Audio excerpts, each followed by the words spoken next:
Bueno, buenas noches. Vamos a empezar con los que estamos.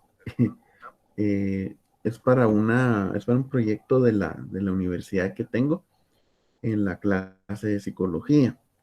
Entonces, gracias a los que están por aquí conectados. Entonces, vamos a dar inicio.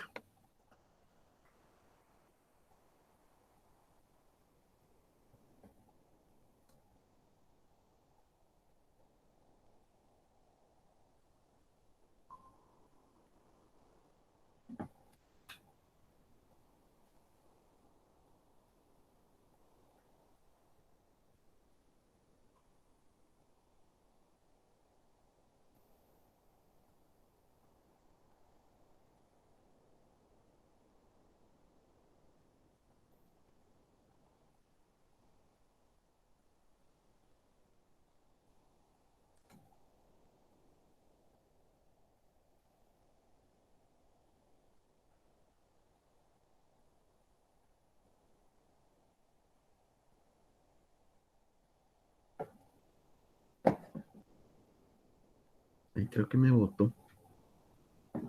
O sea,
bueno, vamos a hablar qué es inteligencia emocional.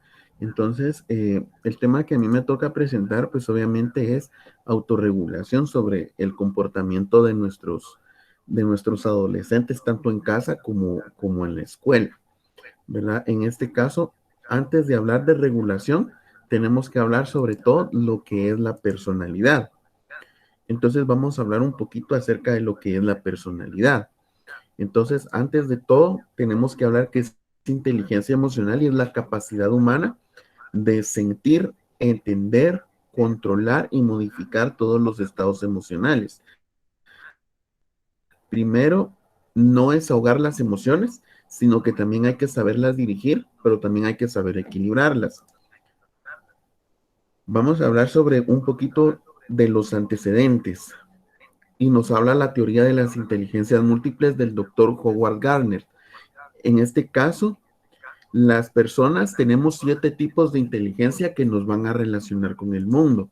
Entre ellas podemos mencionar nuestra inteligencia lingüística al momento de leer, la inteligencia lógica al momento de pensar, la inteligencia musical también al momento de que nosotros toquemos un instrumento, sea en algún grupo musical, sea en la iglesia o sea por hobby, ¿verdad? Entonces nosotros sabemos perfectamente de que tenemos esa inteligencia musical, no solo al poder tocar un instrumento, sino que también poder cantar.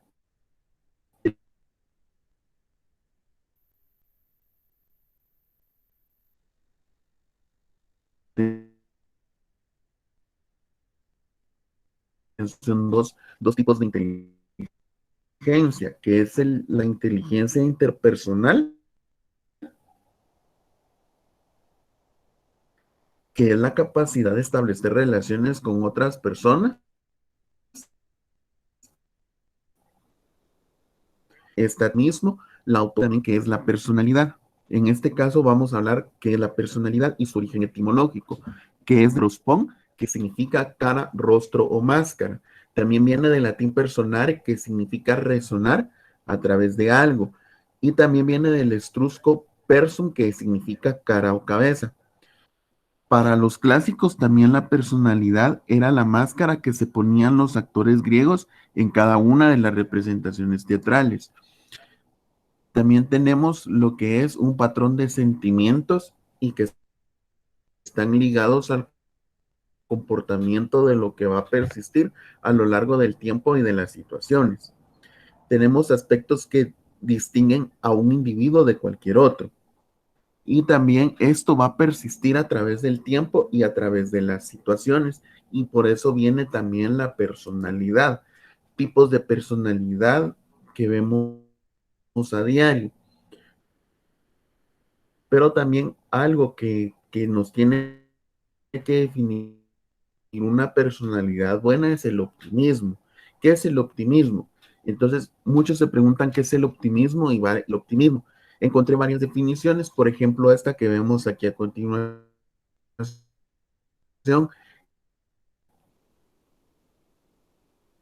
Esto significa abrigar esperanzas, tener grandes expectativas de que en la vida todo nos va a salir bien y a pesar de los con es una actitud que va a evitar caer dentro de la apatía, la desesperanza o la depresión en las adversidades. Está también las clases de optimista, que existe el optimista realista, que es el que obviamente va a hablar con la realidad, y el ingenuo, el que no va a creer. Tenemos también que la resiliencia. La resiliencia es la capacidad de una persona o de un sistema social en el que vive bien y se va a desarrollar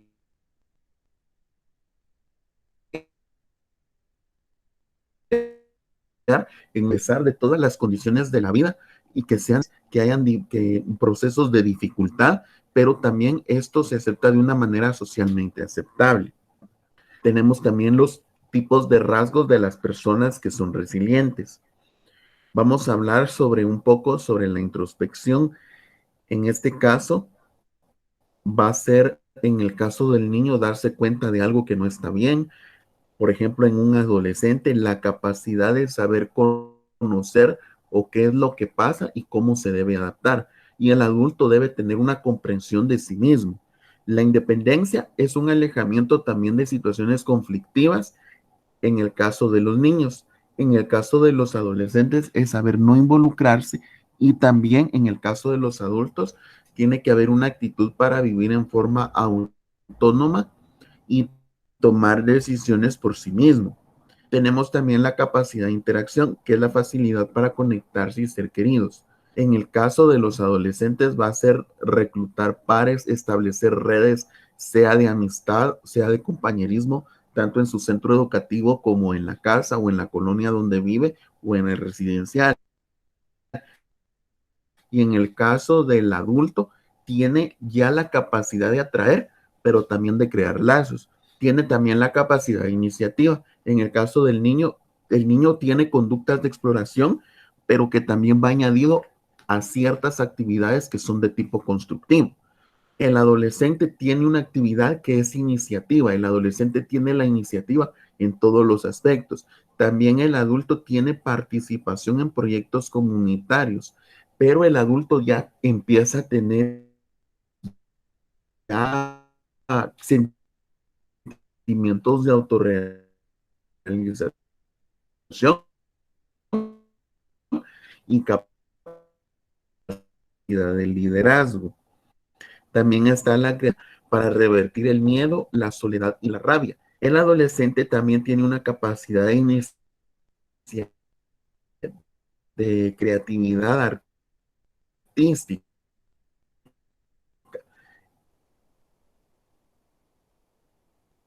Los adolescentes tienden ya a tocar de otra manera, pero el haber y la ideología personal. En el caso de los niños, aprenden a discriminar entre lo bueno y lo malo. Entonces ellos ya aprenden a tener una distinción pero también ya saben qué es lo bueno y qué es lo malo. En este caso, el adolescente va a desarrollar diferentes tipos de valores propios. Por ejemplo, puede tener el sentido de compasión, la justicia y la lealtad. Y esto va a establecer ciertos tipos de juicio en una forma de manera independiente. Y el adulto va a tener ya esa consideración de tener un servicio y una entrega a los demás. Otro rasgo también que vamos a hablar hoy es sobre qué es la esperanza. La esperanza es un estado de ánimo en el cual se nos va a presentar como lo posible que deseamos. Primero está el deseo de luchar. Aparece esa esperanza, pero también viene un detonante, que es un ánimo especial para afrontar cada una de las situaciones cotidianas, pero también la dificultad de enfrentarse a retos más grandes, pero también va a adquirir ese deseo de seguir adelante cuando las fuerzas ya no nos pueden seguir deteniendo en aspectos personales y que las metas parecen imposibles. También la esperanza es una manera de pensar lo que se busca conseguir en la vida. Entonces la esperanza también es una inyección para poder definir metas y tener esa capacidad para poderlas desarrollar. También es una planificación para seleccionar una ruta para poder alcanzar esas metas y una motivación para llegar a las mismas. Pero también la esperanza va a consistir en un deseo, pero también en la creencia firme de que esto se va a hacer realidad. Cuando nosotros tenemos fe, esto se apodera de nosotros y la convicción de que nuestro deseo ya haya sido concedido.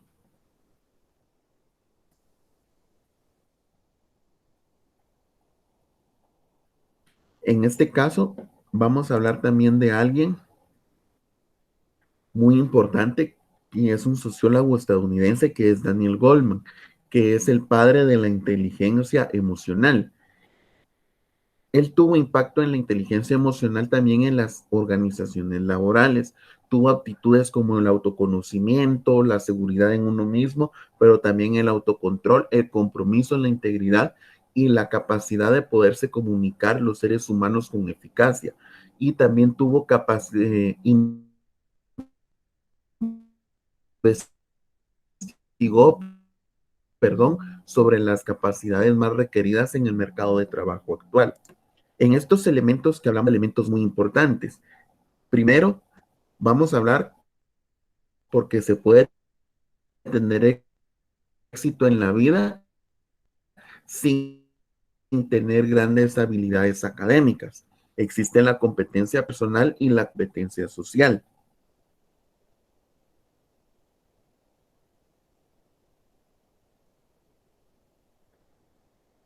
Pero todo bien importante es para nuestro desarrollo en la vida y para tener éxito sin poder tener habilidad de acción que nos ayuda a seguir adelante, tener fe y creer primeramente en Dios para poder seguir adelante. La empatía, cómo me relaciono con los demás y las habilidades sociales, cómo me... que hay un aspecto muy importante y es que te conozcas a ti mismo. Primero, debes tener el conocimiento de tus propias emociones, pero también cómo te va a afectar, cómo va a ser también tu estado de ánimo y cómo va a influir en tu comportamiento, cómo vas a conocer tus virtudes y tus puntos débiles.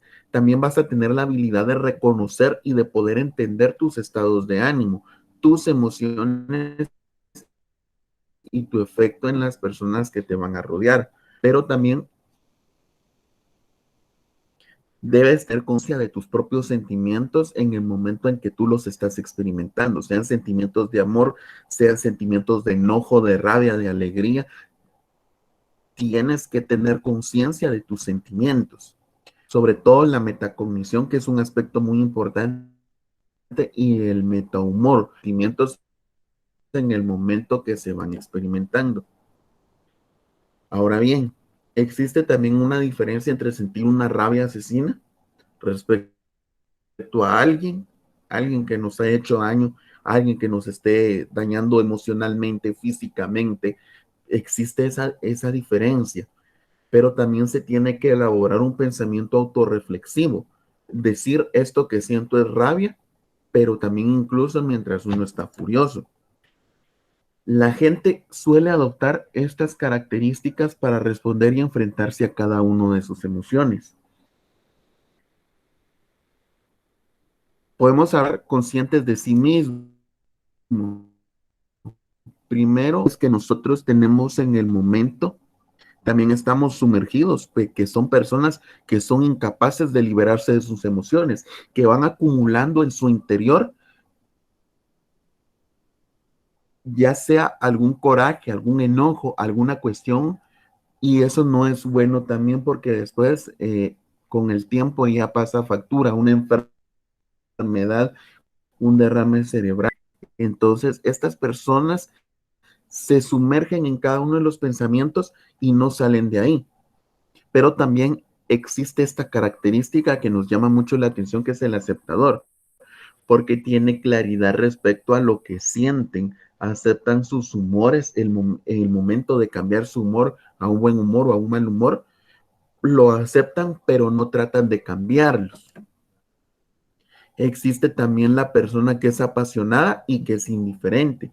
La persona que es apasionada va a tener una provocación menor que es desencadenada sobre una, o sea, va a tener una tormenta emocional. Pero el que es indiferente va a experimentar sentimientos incluso bajo las más difíciles circunstancias. El hombre sin sentimientos tiene un aspecto que se llama alexitimia, que son personas que parecen que no tienen sentimientos. Y está la somatización, que esto va a confundir un dolor emocional con uno físico. Ahora bien, el elogio de los sentimientos viscerales. En la adolescencia nos pasaba esto: ¿qué carrera queremos estudiar? ¿Con quién queremos salir? ¿Dónde vamos a vivir? Pero también viene una pregunta en el momento de que somos adultos: ¿con quién nos vamos a casar? ¿Será que estas son decisiones racionales? No exigen experiencias pasadas, pero también vienen señales intuitivas que nos van a guiar en esos momentos de pregunta, que surgen bajo formas de arranques provocados por el sistema límbico, y a esto se le llama marcadores somáticos,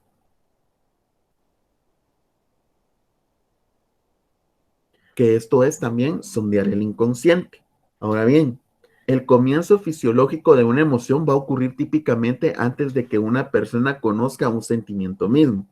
Tengo aquí el ejemplo de una culebra. Hay personas que le tienen miedo a las culebras y hay personas que no le tienen miedo a las culebras. Las personas que le tienen miedo a una culebra van a tener una agitación emocional, sea una culebra, sea un sapo, sea una rata, o sea un animal que les parezca lo más horrible de este mundo. Van a tener una agitación emocional que se va a tener y que se forma fuertemente y se acaba de convertir en algo consciente. Entonces, viene, se le muestra una culebra y la persona empieza a sudar o empieza a tener un susto o empieza a gritar, pero es por esa misma agitación emocional que tiene, por el miedo que tiene en su mente.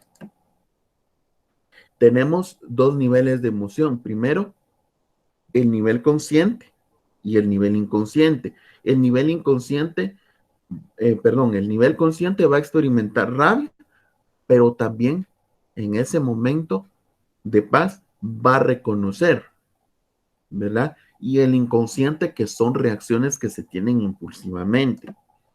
Ahora venimos al tema que nos llama la atención. O sea, para hablar de la autorregulación, deberíamos de saber sobre todo eh, las características de las personas, ¿verdad? Las emociones y los sentimientos.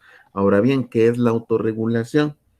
En el caso de la autorregulación es la capacidad de soportar tormentas emocionales en lugar de ser esclavos de la pasión. O sea, en este caso, superar todo problema emocional. La autorregulación nos llama a un equilibrio emocional, tener una emoción adecuada, poder equilibrar bien con mal. Y también es la clave para mantener un bienestar emocional, pero sobre todo controlarnos en momentos de ira, en momentos de tristeza, pero también en momentos de alegría. Existe un estado de ánimo que se llama ira, que este es un estado de ánimo que la gente va a dominar de una manera peor. Son también disparadores universales. La ira se va construyendo sobre ira, pero también vienen dos métodos de intervención que nos llaman la atención, que es el primero, desafiar los pensamientos que la disparan, y dos, tiene que venir sobre todo la calma, no dejarnos venir como decía mi papá, como que fueras Coca-Cola que se agita y se dispara. Entonces, en este caso, la calma tiene que ser ante todo eh, un método fácil para poder retener esa ira. Existe otra cuestión, la preocupación. La preocupación es el núcleo de toda ansiedad.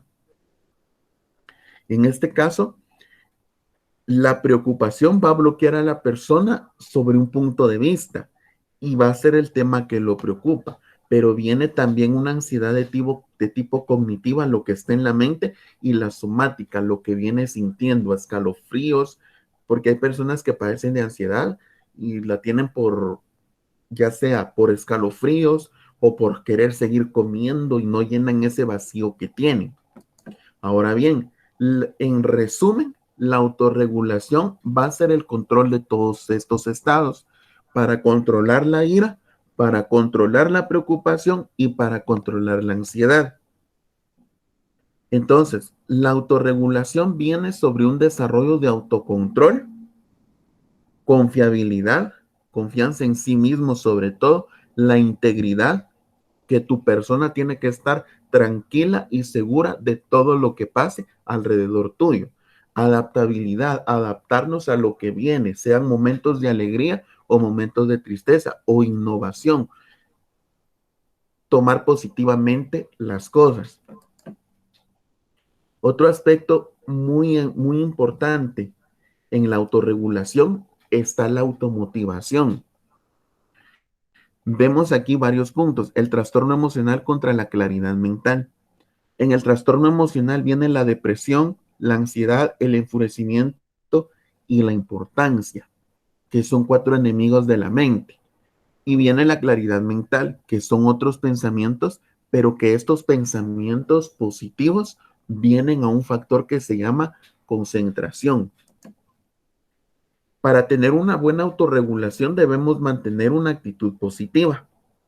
Entonces, en la medida que nosotros estamos motivados por sentimientos de entusiasmo y placer con respecto a todo lo que nosotros hacemos, estos sentimientos nos deben conducir a los logros.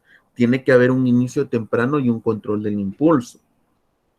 Primero, el mal humor nos va a tener pensamientos retorcidos. El mal humor trae malos pensamientos como pensar mal de una persona, hablar mal de una persona y actuar impulsivamente. Pero viene algo muy importante, el buen humor vence el mal humor. Entonces, en este caso, siempre tiene que haber una actitud positiva. En vez de decir, no podré hacerlo y no soy bueno para esto, yo puedo decir, sí puedo hacerlo y sí soy bueno para eso.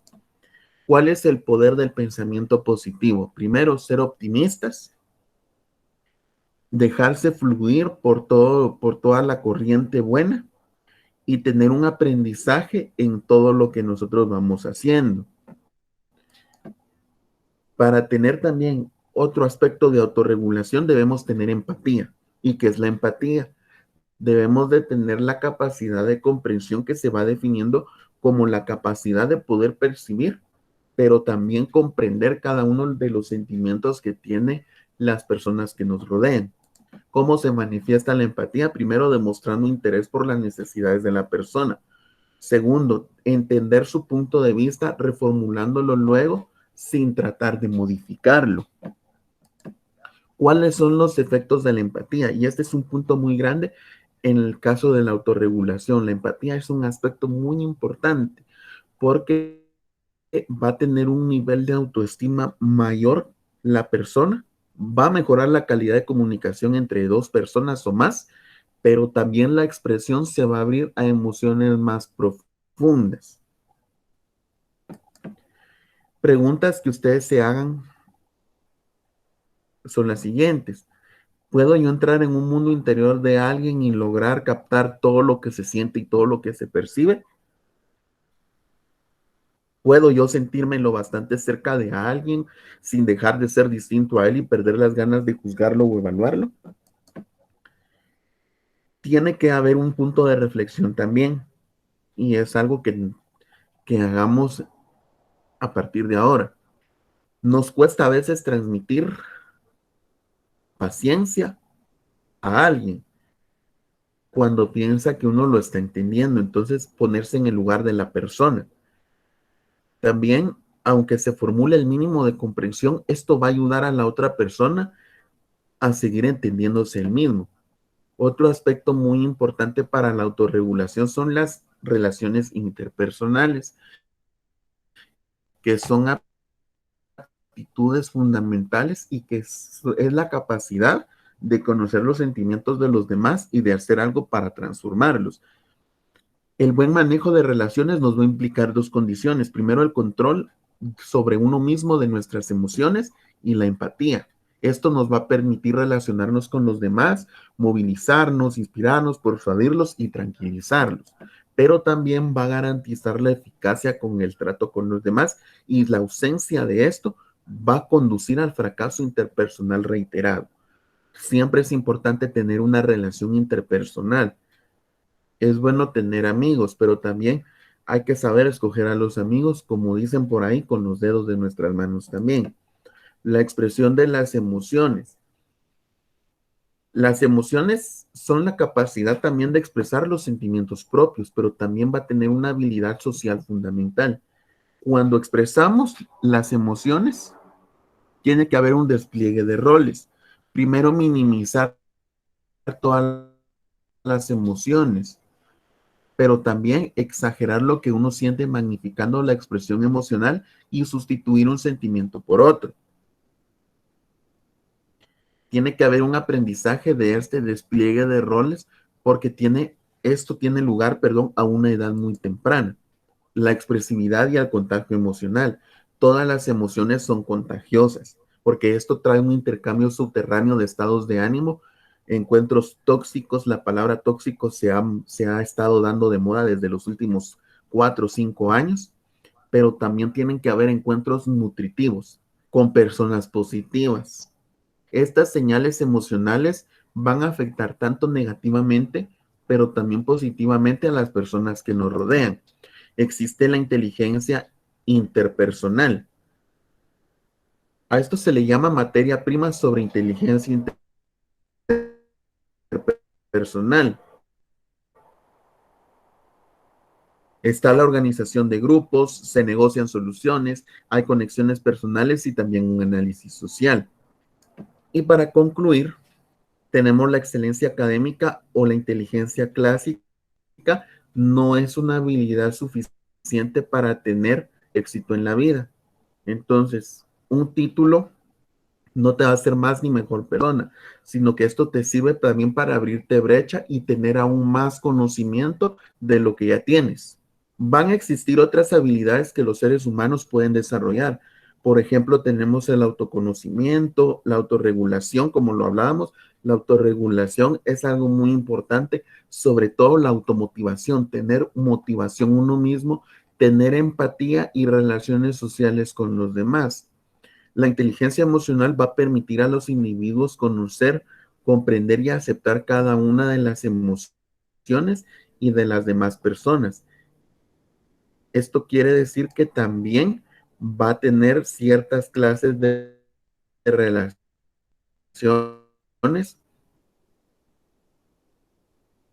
con los demás, pero también una actitud más.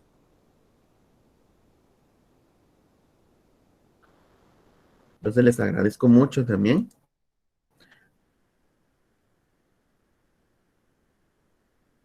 la atención que me han prestado en esta noche. Entonces, próxima oportunidad, se cuidan. Gracias, profe. Y la verdad que sí,